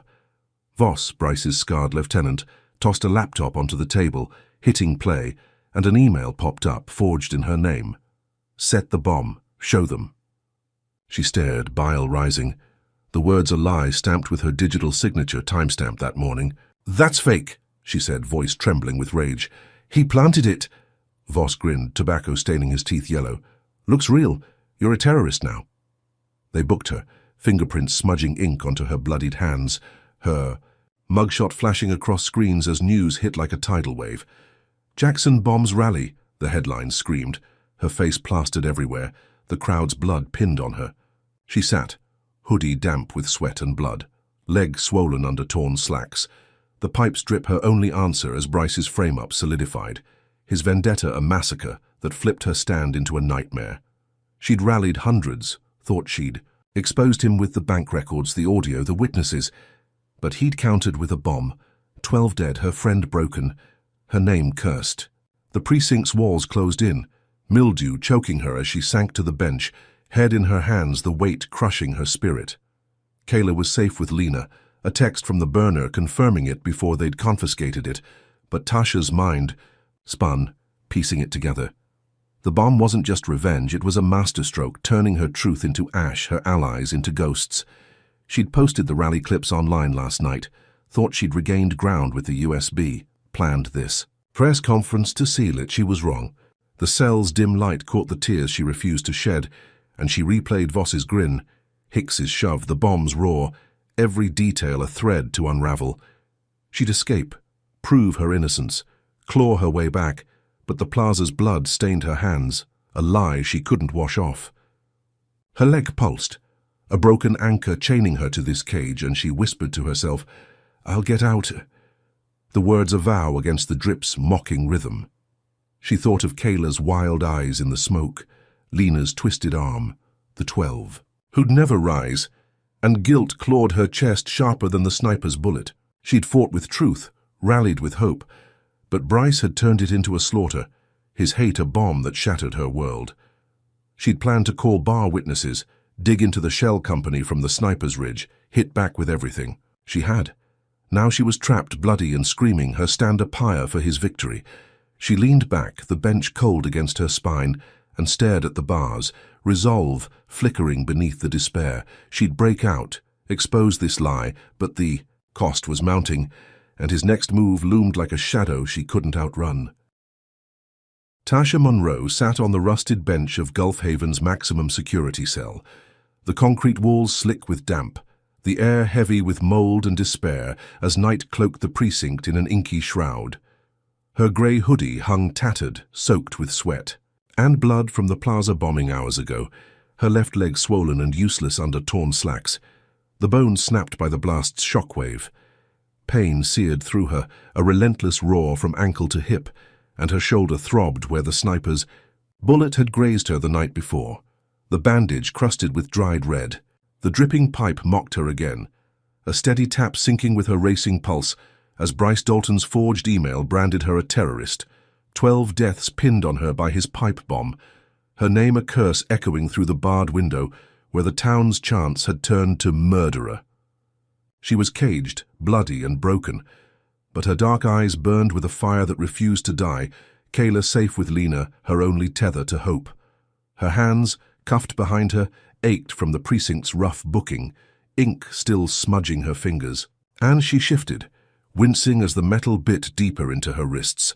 The bombing replayed in her skull, the fireball's roar, Lena's twisted arm, the 12 sprawled in blood, and Voss's tobacco-stained grin as he'd locked her in, calling. Her a terrorist. She'd rallied with truth. Thought she'd exposed Bryce with the USB, but he'd flipped it into a slaughter, his hate a noose she couldn't slip. A guard shuffled past, his keys jangling on a ring that glinted in the dim light and dropped, his phone mid-step, the screen lighting up with a news ticker. Monroe faces life. Tasha lunged, her cuffed hands fumbling across the gritty floor, and snatched it before he turned, her fingers trembling as she typed a text to Lena. Need a hacker now. She slid it back as he spun, grumbling, oblivious to her move, and shuffled off, leaving her alone with the drip and the dark. Hours crept by, the cell growing colder, her breath fogging in the flickering light as she paced 3 steps one way, 3 back, her broken leg dragging a trail of agony. She replayed every blow, the arrest, the invasion, Marcus's knife, the sniper's crack, the bomb's blast, each a thread in Bryce's web she'd unravel. Her mind churned, plotting escape, a way to prove her innocence, to face him down and end this war.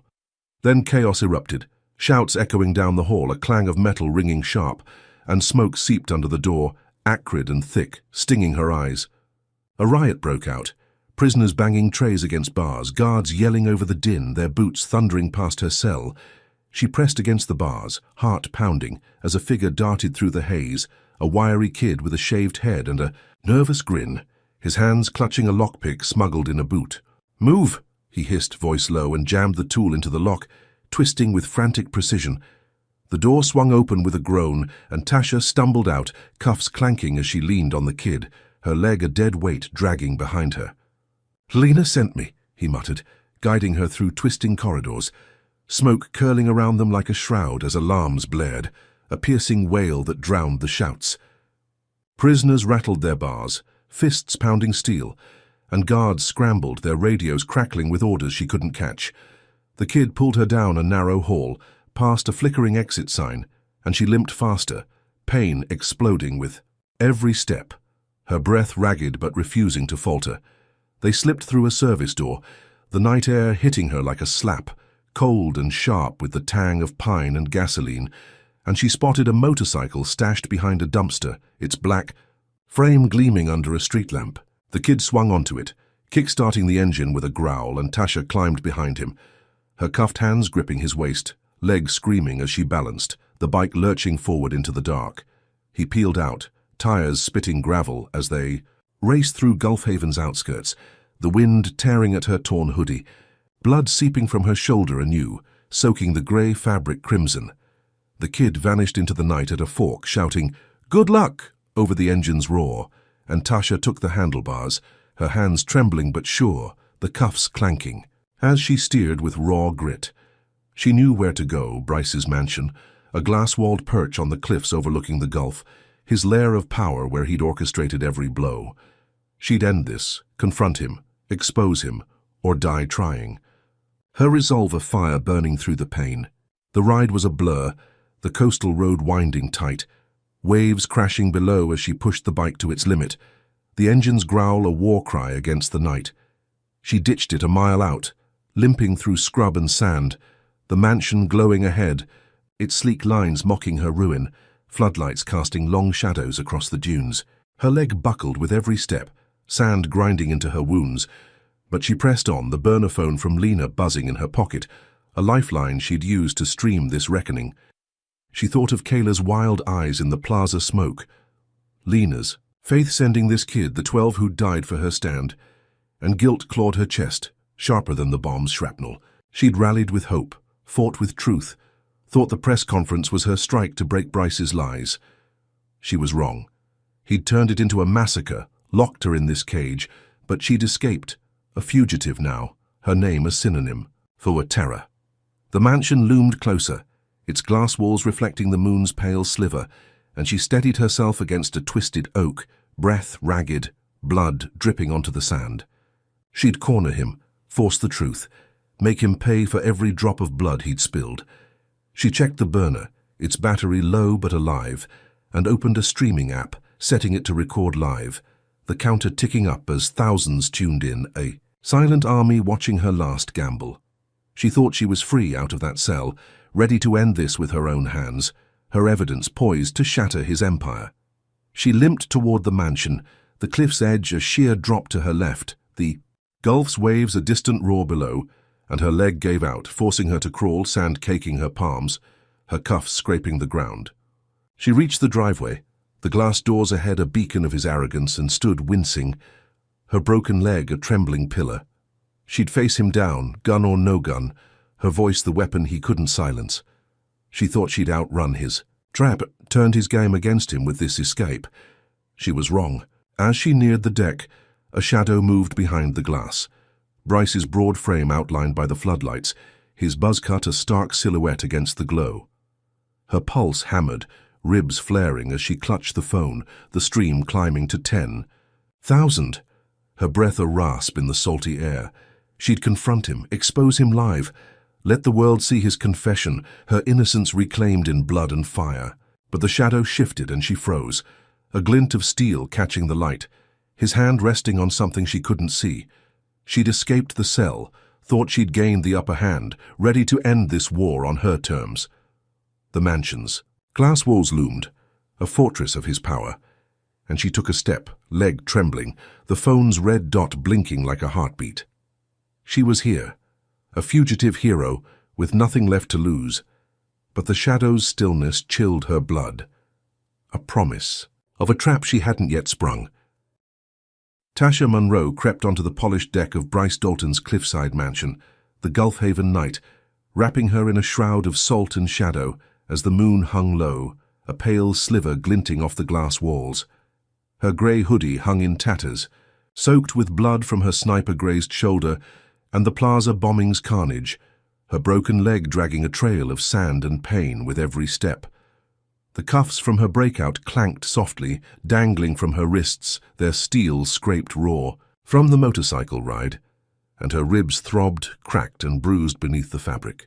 She gripped Lena's burner phone, its screen glowing with a live stream, the counter ticking past 50,000 as she limped forward, blood dripping onto the wood, her dark eyes blazing with a fire that refused to die. The mansion loomed, a sleek fortress of glass and steel perched over the Gulf's crashing waves, its floodlights casting stark beams across the dunes, and she steadied herself against a railing, breath ragged, the pain a wildfire in her bones.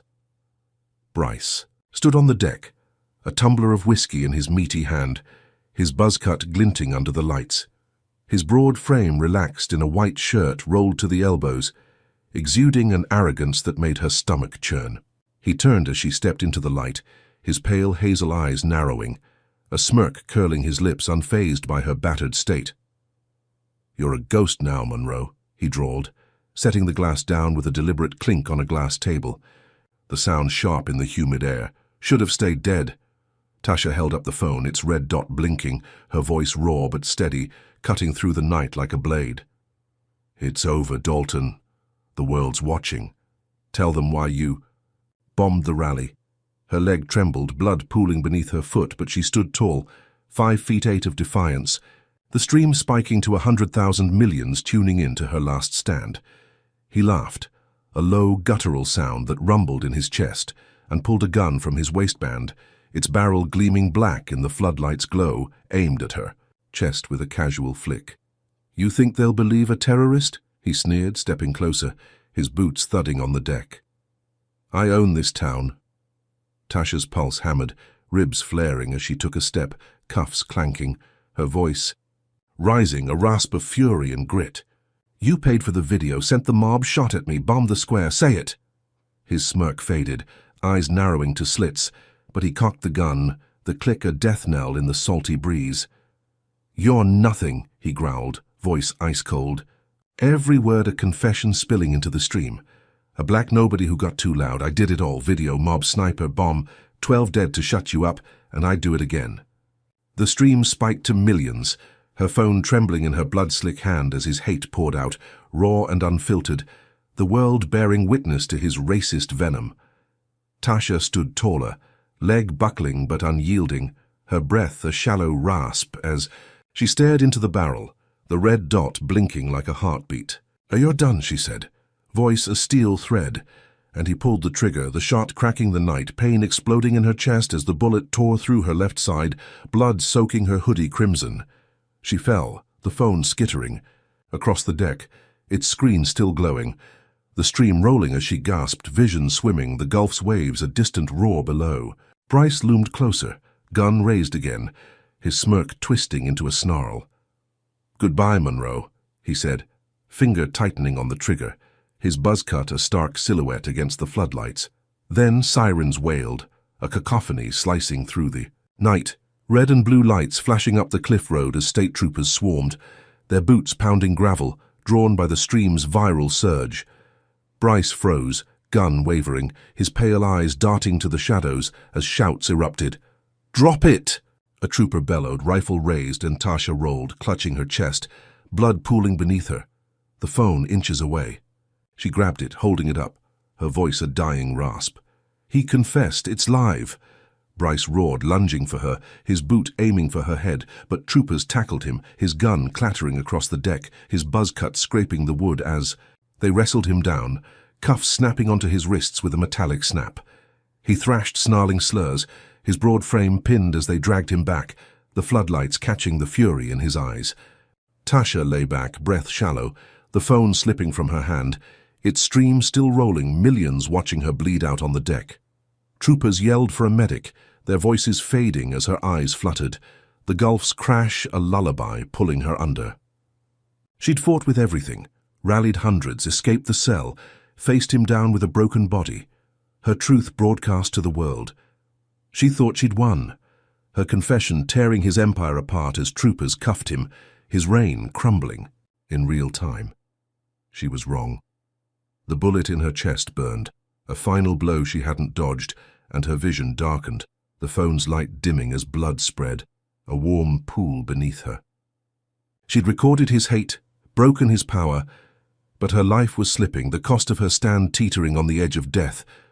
The troopers swarmed, radios crackling with urgent calls, and a medic knelt beside her, hands pressing her chest, the pressure a dull ache through the haze.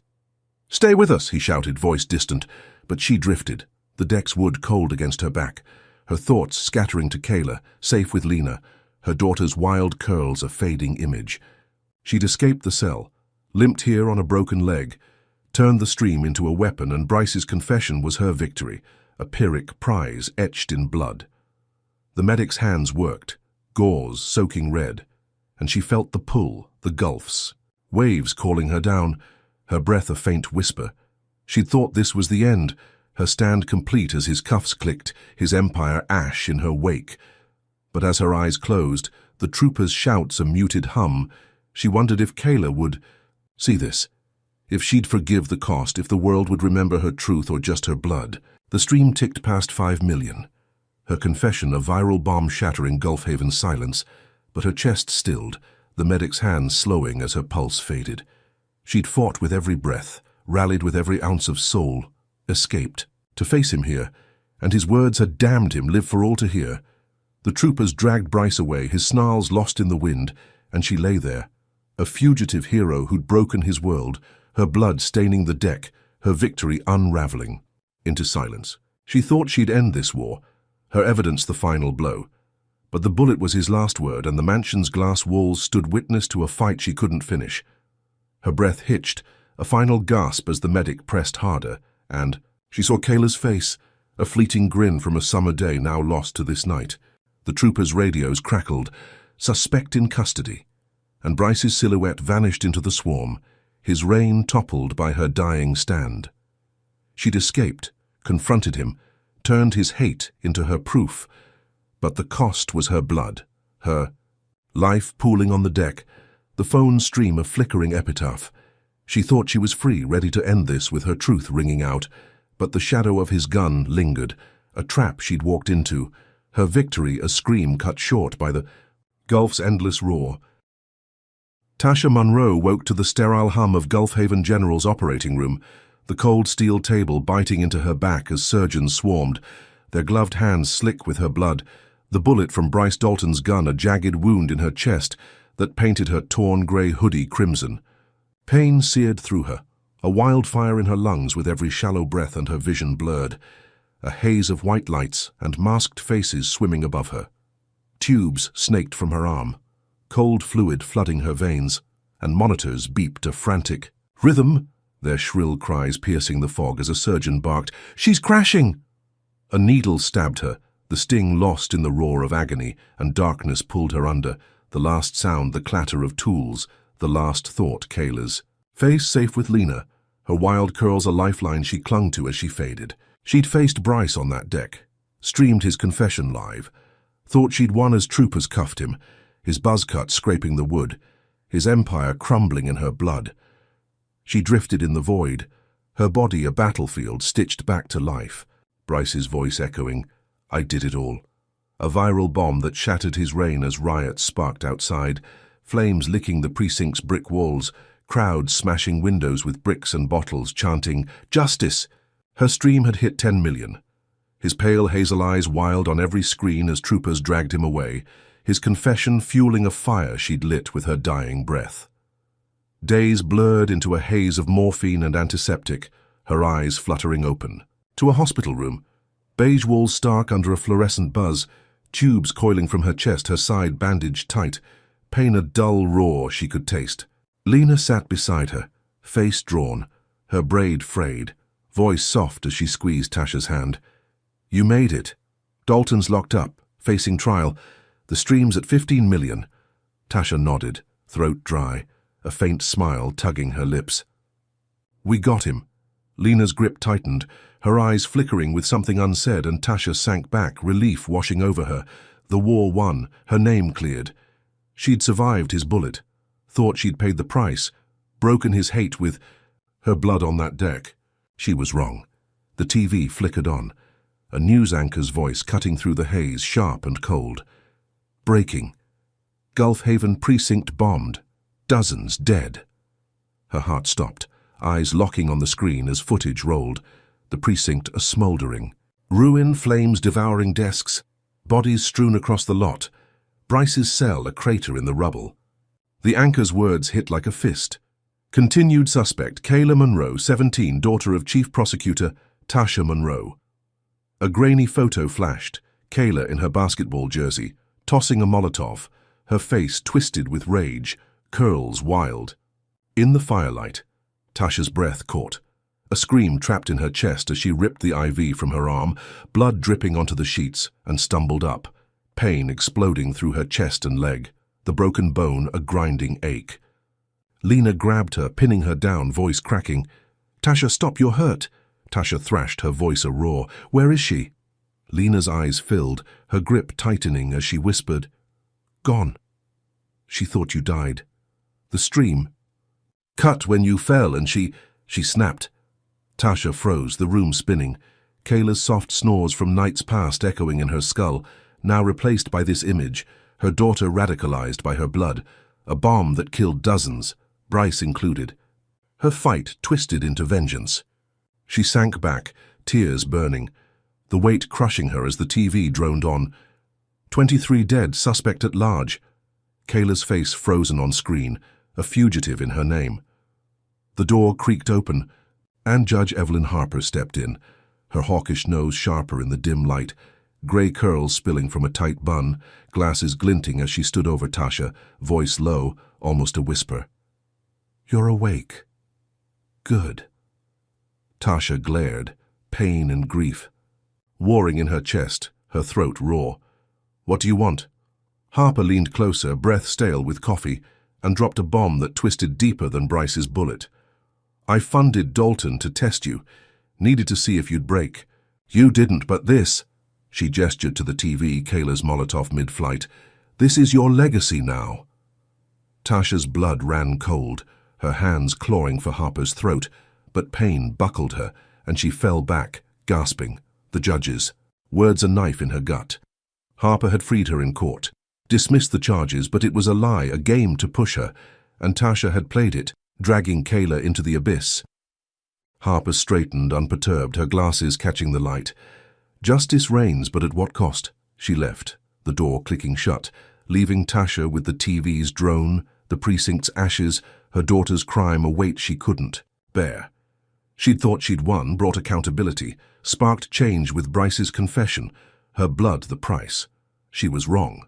Riots raged on outside, her name a martyr's cry swelling across Mississippi, protests demanding reform, oversight boards forming, body cams mandated, Bryce's cronies probed.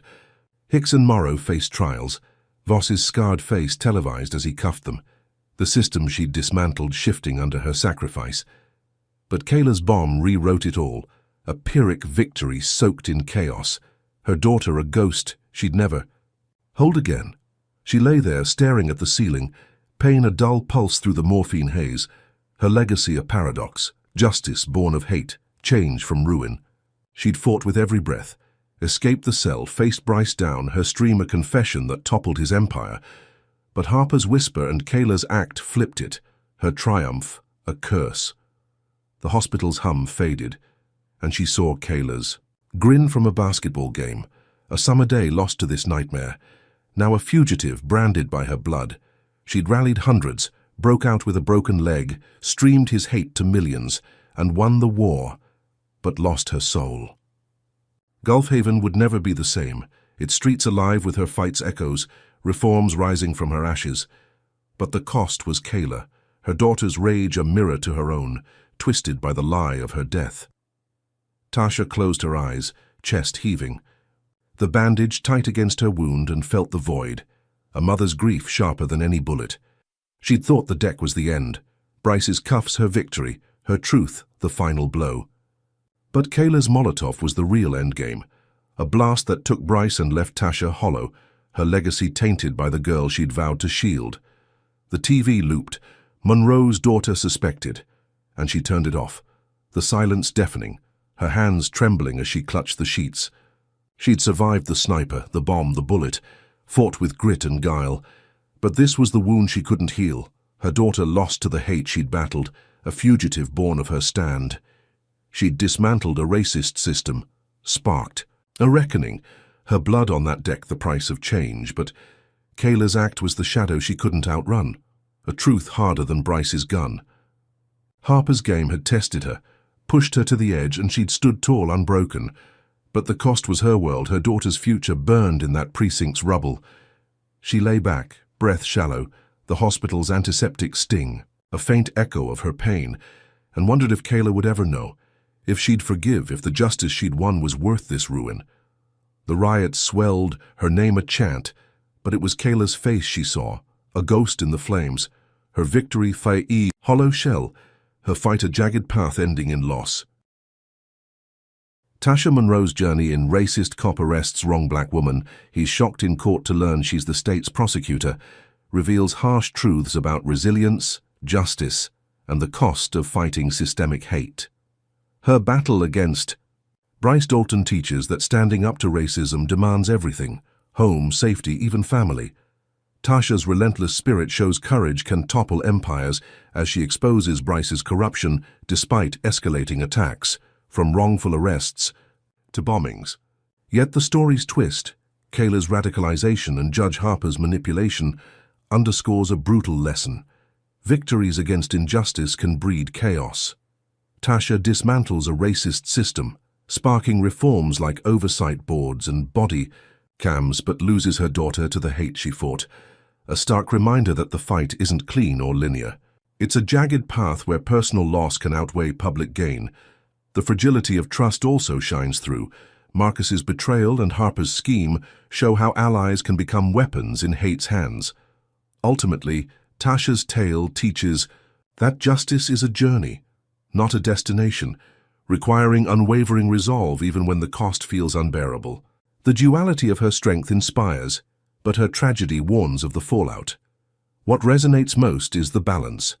How do we fight without losing what matters? That's the challenge this story leaves us with, a call to reflect on our own battles and their ripples. So what do you take from Tasha's war? Drop a comment below if her grit moves you, hit like if this twist shook you, and subscribe and share to keep these stories alive. Thanks for joining this journey. May you find strength in your own fight for justice.